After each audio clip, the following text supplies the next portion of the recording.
I want to talk about leadership and the importance of it, especially during this time. How many of you, in fact, remember the movie Iron Man 3? Anybody, by show of hands?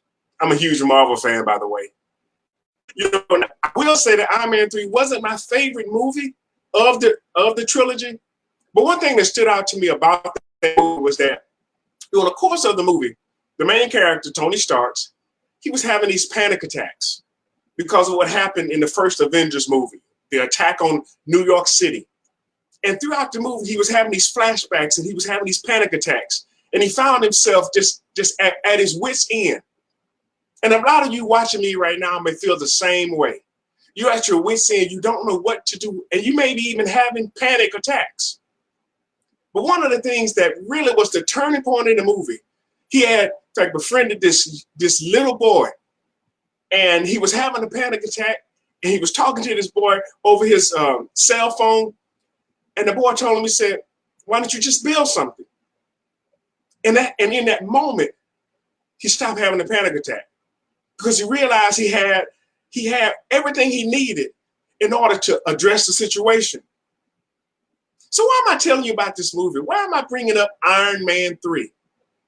Because a lot of us today, we may find ourselves in a situation where, quite frankly, we feel at our wit's end, and we may be panicking. But one of the things I tell you that you can do is you can create something new. Now, when it comes to leadership, you have to be willing to put in the work in order to lead the people that you've been called to serve. And I have several areas that I want to talk to you about leadership. You know,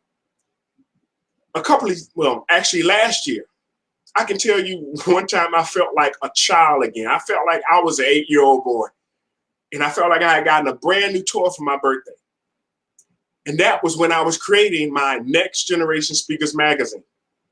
And I mean, I remember spending so much time because I wanted to make it right. I wanted to look good. And I wanted people to be proud of something that I created. And you know, during that time, I realized something. That when you are creative, it blocks out a whole lot of other things. It actually puts you in a place where you're making and you're building something that never existed before. And so even being a leader, you have to learn how to not only have an idea, but to actually put it into play. So we're going to talk about several areas of leadership. The first area of leadership is vision. You have to have a vision. You have to have something that you can see clearly in your mind and then be willing to actually put in the work to see it come to pass. But without that vision, and of course we all know that the Bible says without the vision, people perish. So what vision do you have for the future? What's your vision after this is over? What do you see yourself doing after this? And I know a lot of people say, well, Tony, I really don't know. Well, can you at least try to imagine? I'm not saying that you have to be 100% right, but at least have a goal. Les Brown says that the problem is that a lot of people, it's not that they aim for a goal and they miss. It's not that they aim too high and miss, but they aim too low and they hit. And some people never even aim at all. So you have to have a goal, and that goal is your vision. Where are you going?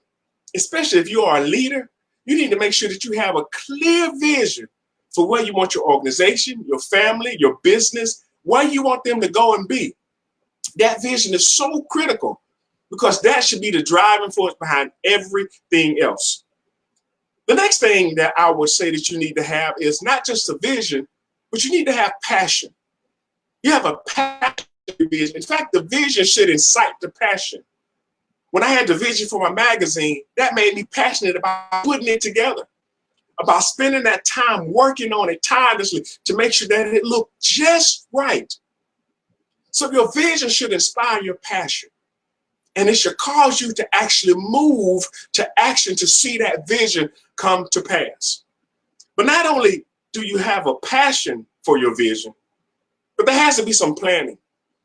There has to be some behind the scenes before everything is done, has to be some planning. You have to put in the work of planning and finding out exactly what it is you need in order to see your vision come to pass. So you got your vision, you got your passion for your vision, then you have the planning aspect of it to make sure that everything comes off without a hitch. But you know what I've learned? If your vision is so big that you need help, you got to be able to communicate that vision to other people. So communication is key, because if you can only do it by yourself, then it really wouldn't require any help. It wouldn't require a team. But if you're going to lead a bunch of people, if you're going to lead a group of people, you need to be able to communicate your vision. And believe it or not, when your passion kicks in, it becomes infectious. Your vision becomes their vision, and they'll be able to actually catch hold of the vision and actually follow along in the planning process. The next thing I want to encourage you to do is, once you've actually got the vision, once you got the passion, once you got the planning, once you've communicated it, the next thing is implementation. Because before you can get anybody to do anything, you have to actually have a plan in place for them to implement. Come in, but then not just having a plan, but helping people to implement the plan, to put it in place and actually bring it to fruition. After you've gotten the vision off the ground and up and running, and a lot of people miss this, a lot of people really let this one fall through the cracks, it's maintenance. Maintenance, being able to maintain the vision. Most of us have houses or cars or vehicles, and we find ourselves, not only do we have to pay for it, but we also have to keep it running. You may buy the house, but you have to keep it going. You may have to get another roof. Like you may have to get some work done. Like you may need to get some renovations done to it. And so all of that is a part of the maintenance process in order to keep it up. You know, some people, they can get a date, but can you keep one? They can get a wife or a husband, but can you keep them? Because there's maintenance that has to be done. You can be in a relationship, but you need to maintain it. So understanding that aspect of it, and maintenance is not just one person's goal. It's not just one person's job. Maintenance is a part of everybody that's involved in the project. Everybody has to maintain. Everybody has to do their part in order to maintain the vision. But then the next thing, and the final thing I want to encourage you to do, is to consider legacy. As a leader, having a vision is great. Having a passion for that vision is great. Planning is great. Communicating is great. Implementing is great. Maintenance is great. But what happens when you're gone? When you retire, company, or when you move on to something else? Is your vision able to be maintained by somebody else? Can somebody else step in and continue and carry on your vision? And it becomes your legacy. Because it's not just about you, but it's about the people that you were meant to serve. And if the vision is so important, it should go beyond you. Somebody else should be able to step in and take over. In fact, to be honest, as a leader, you should be grooming somebody to take your place. Because that we don't live forever. And so if you're passionate about something, if you have a vision, you need to actually put a plan in place to have somebody be able to step in behind you and keep going. And you need to set them up for success. That means that when you're gone, the vision continues. So I just want to encourage you as a leader, as those who are in position of leadership, you need to learn how to actually take all of these principles, vision, passion, planning, communication, implementation, maintenance, and legacy. First, go through them yourself, but then teach those to the next generation. Because that's what's going to help them be able to continue even in what they're called.